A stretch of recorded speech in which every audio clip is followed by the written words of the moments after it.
अब तो सोचिए, कल कारखाना में एलियन तो काम करेगा नहीं, कौन काम करेगा? आर्थिक कानून करने का मतलब होता है रुपया पैसे से रिलेटेड करिए। किसी भी देश प्रदेश के मुख्य संसाधन क्या होते हैं? तो खनिज तो जमीन के अंदर होते हैं, तो उस खनिज को जमीन हम क्या देखते हैं कि बड़ा बड़ा स्कूल, बड़ा। So let's go. जय हिंद दोस्तों। आज के इस वीडियो में हम लोग जानेंगे जनसंख्या वितरण को प्रभावित करने वाले आर्थिक तथा सामाजिक व सांस्कृतिक कारक। दोस्तों कल के वीडियो में मैंने बता रखा जनसंख्या वितरण को प्रभावित करने वाले जो भौतिक कारक क्या होती है, तो अगर आपने वो वीडियो नहीं देखा तो वो वीडियो को जरूर देख लीजिएगा। तो दोस्तों डायरेक्ट आते हैं अपने आज की इस वीडियो पर। दोस्तों आज की वीडियो में हम हमारा जो ये टॉपिक है ये जानेंगे हम लोग कि जैसे कि जनसंख्या वितरण करने का मतलब किसी भी देश में या विश्व के अलग अलग क्षेत्र में कहां पर जनसंख्या ज्यादा पाई जाती है, कहीं पर जनसंख्या कम पाई जाती है, तो इसके क्या कारक होते हैं। तो कल के वीडियो में मैंने जैसे बताया था कि जनसंख्या को प्रभावित करने वाले मुख्य रूप से कितने कारक, तो 3 कारक। एक होता है भौतिक कारक, और दूसरा होता है आर्थिक कारक, और तीसरा होता है सामाजिक व सांस्कृतिक कारक, जिसमें से मैंने भौतिक कारक कल बता दिया था। अगर आपने नहीं देखा तो उसे जस्ट देखा, उसका डिस्क्रिप्शन में मैं आपको लिंक दे दूंगा। तो दोस्तों without wasting your time let's go. Video last तक जरूर देखिएगा, लास्ट तक देखिएगा तभी आपको वीडियो अच्छे से समझ में आएगी। चलिए तो ज्यादा आपका टाइम वेस्ट ना करते हो, डायरेक्ट आते हैं अपने वीडियो के। दोस्तों जैसा कि लिखा हुआ है जनसंख्या वितरण को प्रभावित करने वाले आर्थिक तथा सामाजिक व सांस्कृतिक कारक। आर्थिक कानून करने का मतलब होता है रुपया पैसे से रिलेटेड करिएगा इसको। तो इसमें मैंने पहला टॉपिक लिख रखा है आर्थिक कारक। देखिए आर्थिक कारक के अंतर्गत ही आते हैं खनिज, नगरीकरण और औद्योगिक। लिखा हुआ है किसी भी देश प्रदेश की मुख्य संसाधन खनिज होती है। किसी भी देश प्रदेश के मुख्य संसाधन क्या होते हैं, तो वहां की खनिज होती है। ठीक है, जिस क्षेत्र में खनिज अधिक होता है वहां लोग प्रवास करना। देखिए यहाँ पर एक वर्ड आया प्रवास। देखिए प्रवास करने का मतलब होता है, प्रवास करने का मतलब होता है कि एक जगह से दूसरी जगह पर जाना, उसी को हम लोग क्या बोलते हैं, तो प्रवास करते हैं।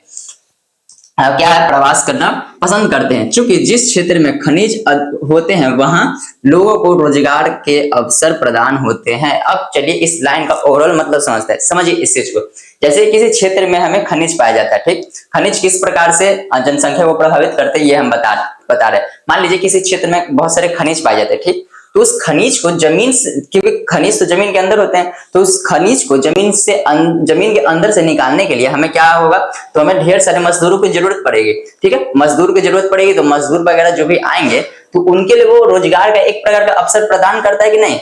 जो खनिज होगा खनन के द्वारा निकाला जाएगा बाहर, तो खनन के द्वारा जो भी निकाला जाएगा, खनिज निकाला जाएगा, तो वो मजदूरों के द्वारा निकाला जाएगा। तो इस प्रकार से उन जो भी लोग मजदूर के रूप में वहां काम करेंगे वो उन्हें रोजगार मिलता है कि नहीं। तो ये होता है हमारा आर्थिक कारक। आई होप आपको इस लाइन में कोई प्रॉब्लम नहीं हुई होगी। सेकंड है हमारा नगरीकरण। देखिए नगरीकरण कहने का, नगरीकरण को हम लोग शहरीकरण भी कहते हैं। नगरीकरण क्या कह सकते हैं, तो शहरीकरण।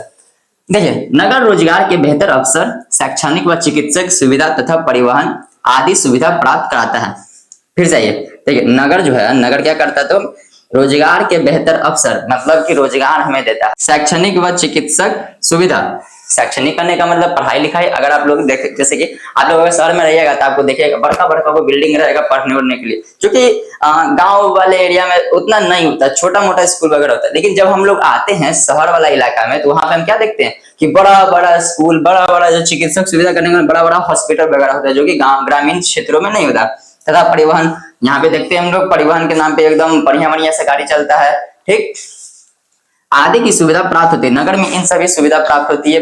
अतः नगरों में रोजगार पाने के कारण नगरों में अधिक लोग रहते हैं। हम लोग देखते हैं कि नगर में भी क्या होता है कि ढेर सारे लोग यहाँ पर आकर के रहते हैं, ताकि चूंकि इनको रोजगार यहाँ से मिलता है। देखिए आर्थिक कारक का मेन रूप होता है रोजगार। एक चीज समझिए, आर्थिक कारक में सबसे ज्यादा, अगर आप तीनों पॉइंट पढ़िएगा, सबसे ज्यादा क्या नजर आएगा इसमें, रोजगार। रोजगार के कारण ही लोग क्या तो नगर में प्रवास करते हैं। ये था हमारा ओवरऑल ये लाइन। तीसरा हमारा औद्योगिकरण। औद्योगिकरण का मतलब क्या होता है, उद्योग रोजगार के अवसर प्रस्तुत करता है। उद्योग क्या करता है, जहां पर भी कल कारखाने वगैरह होते हैं। औद्योगिकरण का मतलब क्या होता है, कल कारखाने वगैरह। तो जिस भी क्षेत्र में कल कारखाने वगैरह होते हैं, आप तो सोचिए कल कारखाना में एलियन तो काम करेगा नहीं, कौन काम करेगा, इंसान ही काम करेंगे ना। तो ये बोल रहा है कि उद्योग वगैरह जहां भी कल कारखाने वगैरह होते हैं वहां पर रोजगार के अवसर प्रस्तुत होते हैं, यानी हमें रोजगार के अवसर प्रदान होते हैं। जापान का कोबे ओसाका एक क्षेत्र का नाम है, ठीक। जापान का कोबे ओसाका प्रदेश अनेक उद्योगों की उपस्थिति के कारण सघन बसा है। मतलब ये जो जापान का क्षेत्र है कोसे ओसाका, यहाँ पर उद्योग जो कल कारखाने वगैरह हैं बहुत ही सघन मात्रा में बसे हुए हैं, जिस कारण से वहाँ की जो जनता है बहुत ही अधिक है, वहां पे ढेर सारे लोग रहते हैं। तो ये था ओवरऑल 3 ये पॉइंट जो कि हमारा किसके अंतर्गत आएगा, आर्थिक कारक के अंतर्गत आएगा। तो दोस्तों अब आते हैं अपने नेक्स्ट टॉपिक जो भी क्या है, तो सामाजिक एवं सांस्कृतिक कारक। So let's go. तो चलिए दोस्तों अब जो हमारा अगला टॉपिक है, जैसे कि हमने तो ये देख लिया कि जनसंख्या वितरण के भौतिक कारक क्या थे और आर्थिक कारक क्या थे। अब हमें हमारा क्या है, तो सामाजिक एवं सांस्कृतिक कारण। अब इसमें क्या क्या आता है आइए जानते हैं। देखिए क्या लिखा हुआ सामाजिक व सांस्कृतिक कारण में, लोग वैसे स्थानों पर रहना, ठीक, लोग वैसे स्थानों पर रहना अधिक पसंद करते हैं जहां उनके धर्म व संस्कृतियों का अनुपालन हो। इसके विपरीत लोग वे स्थान छोड़ देते हैं जहां सामाजिक अशांति फैली हो। फिर से इस लाइन को समझते हैं, ऐसे स्थानों पर रहना अधिक पसंद करते हैं जहां उनके धर्म व संस्कृतियों का अनुपालन हो, ठीक। इसके विपरीत लोग वे स्थान छोड़ देते हैं जहां सामाजिक अशांति फैली हो। कहने का मतलब समझिए इस चीज को, लोग वहां पर रहना अधिक पसंद करें जहां पर उनके धर्म व संस्कृतियों से रिलेटेड जो भी क्रियाकलाप हो उसका अनुपालन हो, मतलब वहां पर उन्हें किसी प्रकार कोई भी प्रॉब्लम ना हो। जैसे कि मान लीजिए आप किसी क्षेत्र में रहते हैं, ठीक, मान लीजिए आप हिंदू धर्म के हैं, तो वहां पर क्या हो रहा है कि ढेर सारे मुसलमान वर्ग के लोग रहते हैं, तो आप खुद में ही वहां पर रहना पसंद नहीं कर पाएंगे। सेम काम होगा अगर मान लीजिए कोई मुस्लिम व्यक्ति है, ठीक, और वो हिंदुओं को समुदाय में रहे, तो वहां पर वो रहना थोड़ा सा पसंद नहीं कर पाता है। तो जिस कारण से कहा जा रहा है कि लोग इस क्या होता है, इसके विपरीत जहां पर वे लोग स्थान छोड़ देते हैं जहां सामाजिक अशांति फैले। और क्या बोला जाता है कि मान लीजिए आप जिस क्षेत्र में रह रहे हो वहां पर किसी भी प्रकार कोई सामाजिक अशांति फैले हो, कोई मान लीजिए कि युद्ध वगैरह हो गया या फिर मारा पीटी हो गया, पत्थरबाजी हो गया, किसी भी प्रकार का अगर वहां पर कोई भी समस्या वगैरह होता है तो क्या होता है कि लोग उस क्षेत्र को क्या करते हैं, तो छोड़ देते हैं और दूसरे जगह चले जाते हैं। तो ओवरऑल ये था हमारा, ठीक, कि जो जनसंख्या वितरण को प्रभावित करते हैं। पहला कारक क्या था हमारा, पहला कारक था हमारा भौतिक कारक, भौतिक कारक, ठीक।